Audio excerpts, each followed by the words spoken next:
Good morning, everyone, and thank you for joining us. So welcome to the Office of the State Fire Marshal's second Community Wildfire Preparedness and Mitigation webinar. My name is Kara Garrett, and I will be the moderator of this series. This webinar will last about 30 minutes and will be recorded. Please type any questions into the Q&A portion of the screen, and we will answer them as soon as possible. After our featured speaker has completed their presentation, we will be holding a question and answer session. If you have questions after the webinar has concluded, we will be providing contact information for the program to allow you to reach out directly. All webinar documentation, including the PDF of the PowerPoint recording of this webinar and all other related documentation discussed during this presentation, will be available at our website. I did just put some information in the chat. That is also a link to our website, but it's osfm.fire.ca.gov/wildfire-public-education/. Should you encounter any issues, please do not hesitate to give me a call at 916-201-5539 or send me an email at kara.garrett@fire.ca.gov.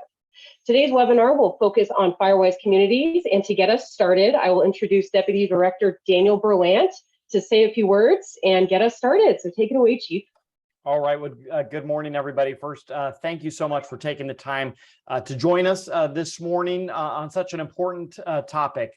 As mentioned, my name is Daniel Berlant. I'm the CAL FIRE Deputy Director for Community Wildfire Preparedness and Mitigation. This webinar series is part of an overall wildfire preparedness strategy, which includes engaging and educating our residents and our stakeholders on the various programs and even funding opportunities that are available to each of you. This with the goal to help us in our overall effort to reduce California's wildfire risk and more importantly, to help us prepare our own families and our neighborhoods for wildfires. So as someone who lives in a Firewise community myself, I'm really happy that each of you have been able to join us today to learn more about this program. So I'll turn it back over to Kara and hope that you all find this morning's webinar informative. So Kara. Thank you, Chief. And next, I will turn it over to our presenter himself. It is Battalion Chief of Land Use Planning, Gene Potke. I will let him introduce himself and continue to share information about the Firewise program. So go ahead, Chief. Thank you, Kara. Good morning, everyone. Thank you for being here today. As Kara mentioned, I'm the Battalion Chief in our land use planning program, and one of my duties is the Firewise USA program, and that specifically is I am the Southern California area liaison. So what I do is I would connect you, the public, to our folks in the field if you have an interest about Firewise and basically how to get you started. So today, what we're going to cover is what is Firewise, the benefits from it, and how you can get started. So Kara, if you could go to the next slide, we'll get going here. All right, everyone. So what is Firewise? Firewise is a volunteer community-based program in that the community creates their own preparedness and prevention efforts against wildfire in consultation with their local fire experts. The Firewise USA program's recognition program started in 2002 and falls under the umbrella of the National Fire Protection Association, or NFPA. And Firewise is co-sponsored by the United States Department of Forest Service and the U.S. Department of the Interior and the National Association of State Foresters. And Firewise USA has partnered with CAL FIRE in an effort to focus the public's attention on prevention and preparedness against wildfire through education. From that foundation of education, a community and its members can speak and act from knowledge as they take steps to become wildfire resilient, which is the ability to recover quickly from an event. And this program is strictly a voluntary program. So I want to call out there that individual responsibility starts with you as the homeowner protecting your family and your home against wildfire, but it encourages that neighbors to work with one another, because in many neighborhoods, the home ignition zone, that 100 feet of defensible space that folks are looking to create, can often overlap onto adjacent properties, meaning that the homes are closer than 100 feet to one another. And this makes the conditions for neighboring homes and vegetations part of the wildfire threat. So it's extremely important that neighbors are working collaboratively with each other, and they talk with each other to reduce those shared risks. And as I mentioned, it is strictly a volunteer program. So your role in this, right, as a means to decrease the risk for residents and first responders, your role through preparedness and prevention provides the defense that helps to protect your family and home. That's your part. California's fire service will do our part by bringing the offense when you come. You, by becoming Firewise and having that mindset of how can we reduce the risk to our community from the hazard of wildfire, will help the responders coming on, the engines. You'll give them a better chance in protecting your community. All right, could you go to the next slide, Kara? So what you're looking at here is the Firewise communities throughout our entire country. Hawaii, which is not on the map, also has a number of Firewise communities. So you can see that 42 states are active, and this interactive map that's hosted on Firewise USA's website will enable you to enter an address to determine if you're near an existing Firewise community. Thus, you could reach out to those members to see how you can be included within that community. And if there's not one nearby, well, now you can make the decision to start a community of your own. So it's a very informative interactive map. And just as of a couple of weeks ago, California, we still lead the nation in the number of Firewise communities. We have over 590 communities right now throughout the state. If you can go to the next slide, Kara. And if you can give me just the first 3 bullet points. Great. So why participate? What's the benefits? By becoming a Firewise community, you're getting the framework for action. You're meeting the criteria for becoming a Firewise USA site, which helps communicate and it organizes your efforts as you protect your community against wildfire. You learn about wildfire, as I said. So if you're talking to your local fire experts, right, you're learning about the fire hazard environment that your community sits within, and what type of mitigation, risk reduction measures can we take that's going to help protect our community and hopefully set up those fire responding firefighters for success if a wildfire occurs near you. And by doing just those 2 things there, you're getting peace of mind that you've gotten advice from your local experts, you've created an action plan to reduce those risks. And that's a lot for being in that type of environment. It's just that peace of mind, knowing that you're doing everything you can to make your home safer from wildfire and protecting your family. And then what it also does, as I mentioned, is that with the community building, you have neighbor working together with a neighbor. This often can be for the first time, so now you're building a stronger bond with each other, and the activity can rally that community together for a common cause for the good of the neighborhood. And this strengthens those community ties that benefits the residents in many ways, and especially helping during an emergency. And one thing I want to capitalize on here that I find that's really a beauty of the program is that when you have neighbor helping neighbor, okay, sometimes those unforeseen things happen in life where a neighbor gets sick and they're just not able to get out there and take those steps to creating maybe the defensible space in their home. Well, if you're working with each other, you could outreach to your neighbors up and down the street. And if 6 of you show up to help that one neighbor who's in need, and you put in an hour's worth of work, well, that's 6 hours of work that's helping out that neighbor who couldn't, which directly benefits the surrounding neighbors and your neighborhood. So that's really the beauty of this program. It's getting the neighbors to work together. It's a grassroots effort. And from that, you build that community pride. Work's not always easy, but it can be fun if you got a lot of folks working towards that same cause. And then from these efforts, you get publicity. The program provides communities with metal signs, other materials that can be presented publicly to honor their status as being a Firewise USA site. And this recognition ceremonies, if you choose to have one, they can shine a spotlight on your community efforts. Local news medias find it to be a great story to cover. The national program features community stories regularly on the website and its publications.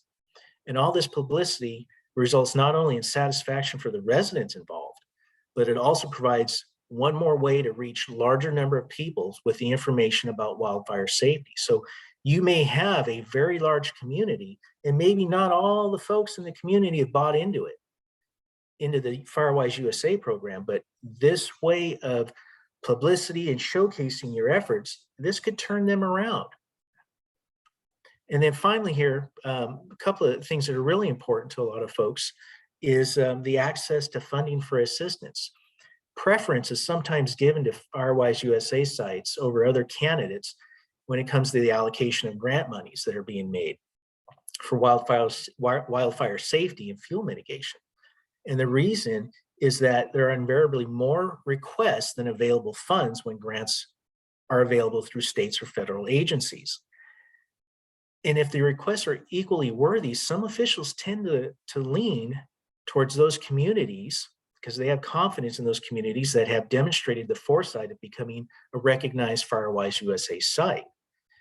And so USAA is one insurance company that would offer a discount to its members if they're in a recognized Firewise site. And there are quite a few other insurance carriers throughout the state of California that are doing the same thing. So I would encourage you to contact your local insurance carrier to find out if being part of the Firewise USA site would get you a discount. So now we've covered what is Firewise, what are the benefits. If we can go to the next slide, we'll talk about how to become a Firewise recognized site. So first, we're going to obtain a wildfire risk assessment, and what that is that's a document on the NFPA's website or Cal Fire's Ready for Wildfire website that gives you a step-by-step process of how to assess your community against wildfire. And typically, this document is completed with the assistance of a state forestry staff or your local fire department. And if you can give me the next bullet point. Then you have to form a board or committee that's comprised of the volunteer residents, sometimes other applicable wildfire stakeholders, and this group will collaborate on developing the site's reduction priorities, and they will develop a multi-year action plan based on the assessment along with overseeing the completion of the annual renewal process. So once you do that, you'll then create a multi-year action plan. So the next bullet point, please. You develop a multi-year action plan based on the site's reduction priorities. So you've talked to those local fire experts or your foresters, you've talked to your community, and now you're going to prioritize a list of reduction projects developed by everybody in the community. Plans that would include they can include anything from recommended home ignition zone projects, educational activities, and other stakeholder outreach efforts that the site will strive to complete annually, or in this case, over the 3-year lifespan of the action plan. And California has a specific action plan template that's to be used, and that's also obtainable on the NFPA's website portal, or through, again, the Cal Fire website, Ready for Wildfire. And get the next bullet point. And then you have to have at least one annual education outreach event. So what does this look like? It can be a community-wide meeting where it's coffee and donuts, where you invite a local landscaper to come in and talk about fire-resistant landscaping throughout your neighborhood. It could be where your local fire department comes in and discusses the Ready, Set, Go program that focuses towards evacuations and how to prepare for evacuations. So that's just some examples of what your educational outreach could look like annually, right? And the next bullet point. Well, you have to meet the minimum wildfire risk reduction investment, all right? So this is important here. at a minimum, each site is required to invest the equivalent of 1 volunteer hour per dwelling unit in risk reduction actions annually. What does that mean? So if you have 50 homes in your community is required to put in 50 hours of risk reduction work. It's a low bar. I used to work in Mariposa County, where I'd go out and do defensible space inspections on properties, and I can tell you those homeowners were putting in more than 1 hour of work to achieve that defensible space, right? And there's a wide range of actions that can qualify for these, sorry, lost my place here, the risk reduction hours.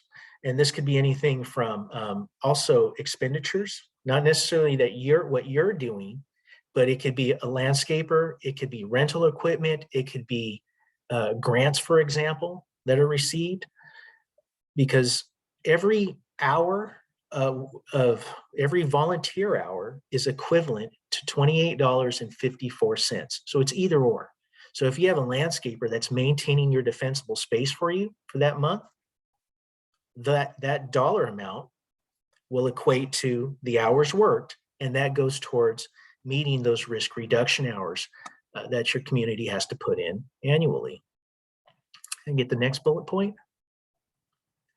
So once the applicants begin the overall process by creating a site profile, and they start logging all of this information or recording this information with the risk assessment, the action plan, the risk reduction hours, you're going to create a portal on the NFPA's website, which is going to help track all of this information.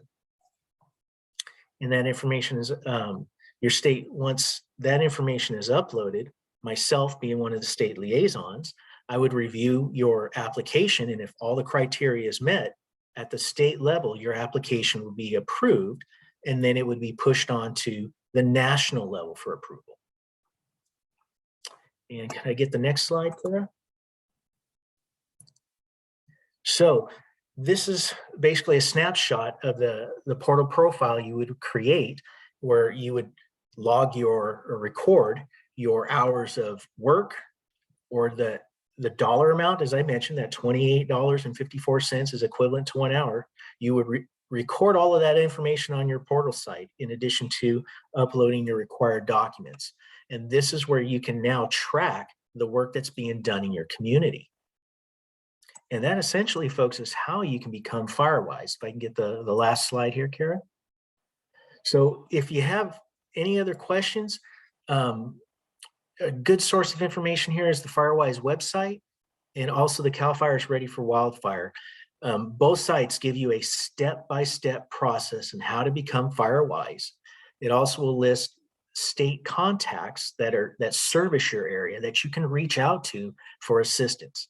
And by all means, you can always get a hold of me. I think Kara said this information is going to be posted on our webpage here. So you can also contact myself and my partner, Battalion Chief Shane Vargas. He oversees the northern part of California as the state liaison.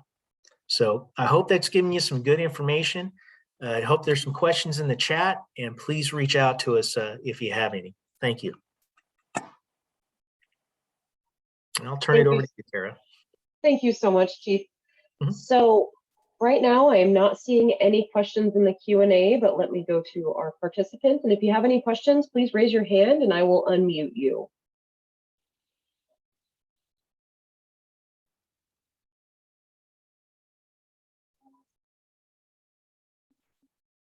Yes, so I did see a question in the chat. Can you post the link to the recording one more time? Absolutely. So it will be available at this link. This is our website on the OSFM site. And I will have a accordion style drop down for today's webinar, and that will be the whole presentation. Okay, and here's a question. So is there a 12-month deadline for boards/committees once volunteer hours begin? And also reworded, once recognition has been achieved, communities have an annual deadline of volunteer hours, but prior to formal recognition, do you require, I'm guessing is what that meant to be, volunteer hours need to be achieved in that 12-month time frame? So whoever wants to answer that, you can unmute yourself. Any of our panelists? Sure, I'll take that, Kara. So normally this process of becoming Firewise, it does take time. It's not something that you can do in a month or over a weekend. Once you form a board or a committee, you're going to need to, as I said, to get that risk assessment, you're going to have to work. I encourage you to work with your local fire experts, your fire department, to come in and do a community-wide risk assessment. And that's however big your community is, that's going door to door and surveying the homes to figure out which homes already have wildfire resistive construction features, for example. And from this risk assessment, you're going to create an action plan. And that's also going to require getting the community on board with that action plan. And then you're going to start implementing that plan. So you're going to start recording those reduction hours, or the amount of money that's being spent to achieve those reduction hours. That all takes time. And based on what my discussions with the national program manager, that can take anywhere from 6 to 12 months. So it's not a very quick, it's not a fast startup process. So it does take time to become Firewise. And then every November, once you gain recognition, November of every calendar year is when your annual renewal application is done. And that basically will illustrate the work you have done for the year to meet those risk reduction goals that's been set by the amount of homes in your community. So my example was, if you had 50 homes in your community, you need to put in at least a minimum of 50 hours of risk reduction work. So I hope that answers your question. Thank you, Chief. And we do have one question that popped into the Q&A box, so we will answer that live. The question is, are there any guidelines for signing water storage tanks? I'm not sure if that's related to Firewise Communities, but if anyone wants to take that one, go ahead.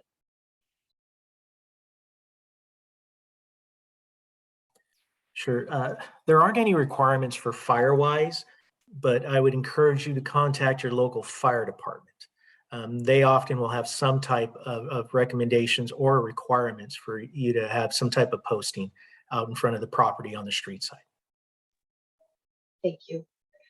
Okay, and going through the chat box. So next was Jen with Oakland Fire Safe Council. She just put a link to her website. Thank you, Jen. And next question is from Sarah Tukman.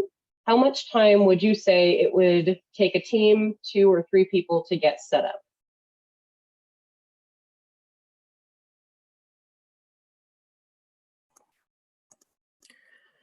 I think that depends on the size of your community. And because one of those things that you would have to do with the outreach, if you had, say, maybe 4 of you that are interested in becoming a Firewise community, that would be your board. And then you would have to conduct an outreach, door-to-door notifications that we're looking to form a Firewise community. If you're interested, please attend this meeting on given date and location. That's going to take some time and coordination on everybody's part, because as I mentioned, this is a volunteer program, and I know a lot of you have 8 to 5 jobs during the weekday, so the weekends are very precious to you. So you can see where it could take some time. So I really don't have a defined timeline for you, but other than when you apply for recognition, that process can take up to 6 to 12 months. Thank you, Chief. And we do have one more in the question and answer box from Jen. Any creative tips on getting communities on board? We do have more interested neighborhoods, but there are roadblocks along the way, usually relating to humans getting overwhelmed. I would encourage you to reach out to your local fire department and your local fire safe council. Your fire safe councils, some counties will have one council that is responsible for the entire county or geographical parts of the county. And these individuals, I mean, bless their hearts, they are looking out to see how can we create, a fire safe county-wide, really. So these folks tend to be the recipients of grant information. They're steering folks who want to become Firewise on how to. They're working with those Firewise communities. So I would throw in a Google search and find out who your local fire safe council is, because those folks can just be a wealth of information for you. Perfect. And Jen did say they are a fire safe council, so perfect. Okay, so we do have a hand up, so I will unmute you. I have Ventura Regional Fire Safe Council. Go ahead. Hi, yeah. So one of the questions that arose during a recent conversation my organization was having with the community was that it's a community of about 2,100 homes, and they're surrounded by open space, and the managers of the open space provide fuel clearance to the homes at about 150 to 100 feet annually per the state laws. And so when we were strategizing the Firewise community recognition process, the question came up and I didn't know how to answer, but would it be possible to count those annual hours devoted towards brush clearance towards the cost of the annual recognition process? I just wonder if maybe Chief, you could speak to that.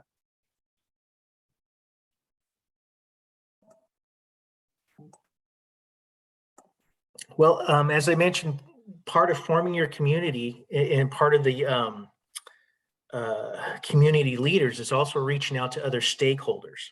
So if you wanted to include that larger, and you said it's a larger private property owner, maybe it's a ranch owner, I'm guessing, if they were to be a local stakeholder if they're a local stakeholder, part of that community, I don't see why it couldn't be, because by that individual providing a buffer on their property, that goes both ways.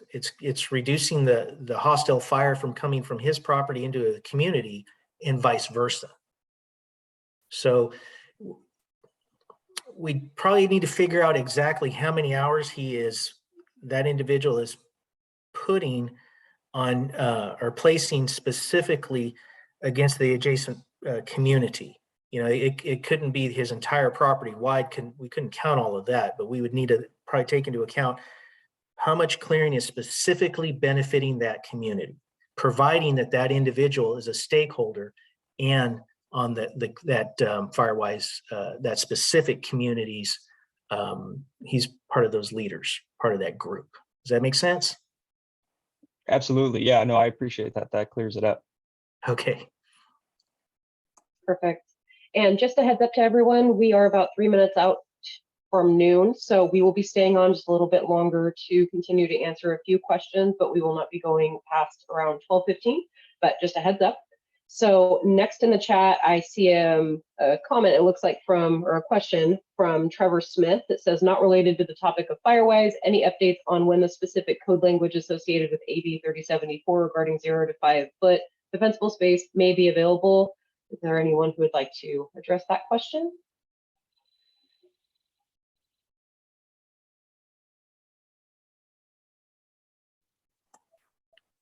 I don't specifically have that answer for you, but I know who we can put you in touch with. We do have a defensible space program, and if we can get your information, we can connect you to the right person to get you the right information. And you can also send me an email if you would like with your question, and I put in the chat the DSpace website for us. Okay, so next we will go to Brittany Munoz. It says, hi Chief, can you please explain to everyone how local fire safe councils and Firewise communities can work hand in hand?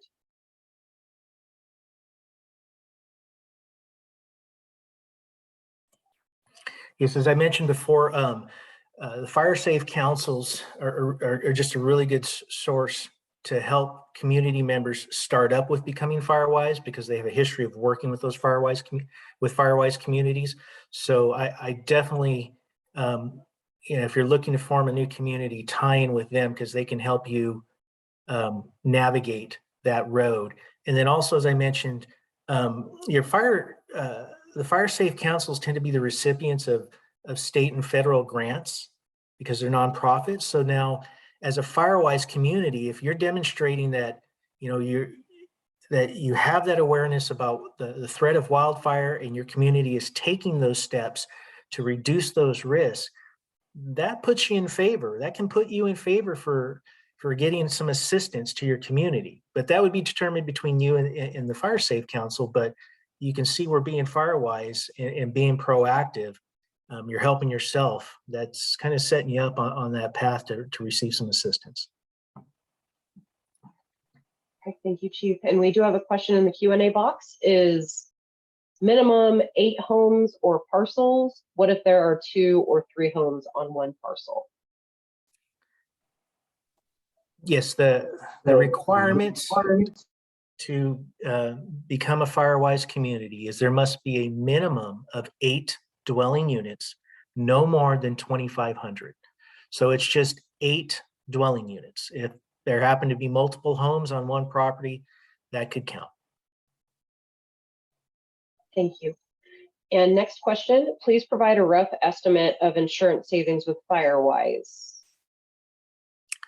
That's hard to determine because the insurance companies, they're a private business, and that is up to them. There's currently not a state mandate that says if you're an insurance company, you shall provide X amount of discounts for a Firewise community. So I'd encourage you to contact your local, your provider, your insurance carrier, and ask them that question. Thank you, Chief. Okay, next from Marjorie. What's the average time for a community to become recognized Firewise? Okay, yeah, we've about 6 to 12 months with all of the preparation work that needs to take place. Thank you, Chief. And this next question relates to one that I believe was already answered, but this is from Gary Johnson. A question that always comes up, is there a maximum or minimum number of homes to be covered under a Firewise community? So I believe that was already answered. Yes, a minimum of eight dwelling units, no more than 2,500. Perfect. Okay, and then next from John Frederickson. Our small community, 200 homes, has had an active wildfire fire education and hazard mitigation program for years, sponsored by our local volunteer fire department. Would this experience count towards Firewise? I think absolutely. It's, as I had mentioned, the one thing about Firewise and working with your local fire department is that you're getting that expert advice, that expert recommendations on how you can prepare your community against wildfire. So if you already have that relationship and you're not a Firewise community, I would encourage you to go through the process. It seems like you already have those connections and that education is already there. So you're probably a couple of steps ahead of the process right there. Thank you. And thank you for being here, Fire Marshal Smith from Sonoma Valley Fire District. We got your message, and Chief Berlant responded to your question. If everyone can see that in the chat, there you go. That was the answer for the regulatory adoption of the 0 to 5 foot fensible space regulations. And then next, okay. And then also Chief Barnhart did put in the chat as well, community size, the minimum of the 8 dwelling units. And then as of right now, I'm not seeing any additional questions. We are at 12:03, so I will give just, if anyone has 1 or 2 more questions. Okay. All right, well, there is no more questions for everyone. We have the contact information on the screen for the Firewise communities through our program. So as you met Chief Jean Potke, who's the battalion chief of the Firewise Southern California area liaison. That's his email. And then also we have Chief Shane Vargas for the Northern California area liaison contact information. And as I said in the beginning, all of this information will be available on our website a little later today. But thank you all for joining us, and hope you all have a great rest of your day and stay safe.